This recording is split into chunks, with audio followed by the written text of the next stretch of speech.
Қазақ ертегісі. Құмырсқаның қанағаты. Ертеде бір данышпан кісі болыпты. Ол кісі жан-жануарлар мен құрт-құмырсқаның тілін біледі екен. Бір күні әлгі данышпан жолаушылап келе жатады. Жарты жолға келгенде ат шалдырып дем алып отырса, кішкентай бір құмырсқа дән тасып жүр екен. Оны жерден көтеріп алады да алақанына салып тұрып: «Қане, құмырсқа, айтшы, дәнді қайда алып барасың?» деп сұрайды. «Илеуіме апарамын», дейді құмырсқа. «Оны қайтесің?» деп адам сұрайды. «Кейінге сақтап қоямын», дейді құмырсқа.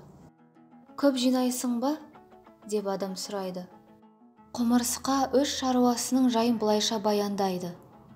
«Жаздай жұмыс істеп, жейтін азығымды жинаймын да, қысты күні қаннен-қаперсіз тынығып жатамын».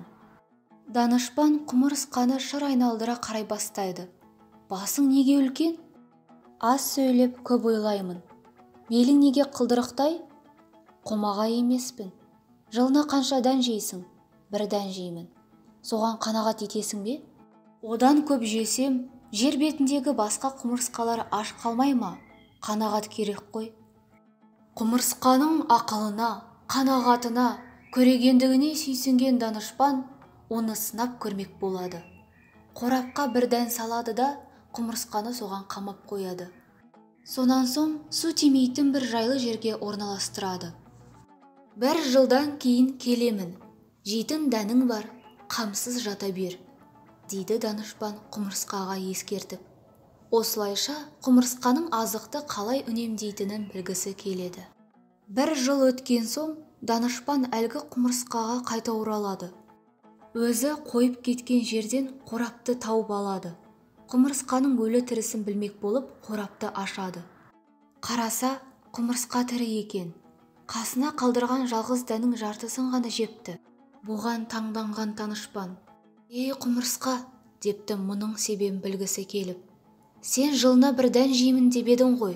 Мына дәнді неге түгел жемей жартысын қалдырғансың? Не үшін сонша үнемдедің?» Сонда құмырсқа былай депті: «Айтқаның дұрыс. Мен жылына бір дән жеймін, ол рас. Ал сен болсаң мені қорапқа салып қамап кеттің. Сыртқа шыға алмаймын. Егер сен мені қамаудан босатуды ұмытып кетсең, тағы да бір жыл қамауда жатуға тура келер еді. Бір дәнді түгел жеп қойсам, аштан өлетін едім. Соны ойлап қанағат еттім». Данышпан құмырсқаның шыдамдылығы мен тастай берік қанағатына қайран қалыпты. Оны қамап кеткенінің қиянат болғанын, азапқа салғанын енді түсініп: «Менің істегенім дұрыс болмапты, кешір», деп құмырсқаны қамаудан босатып жіберіпті. Содан бастап данышпан қанағаттың қасиетін адам баласына үйреткен екен.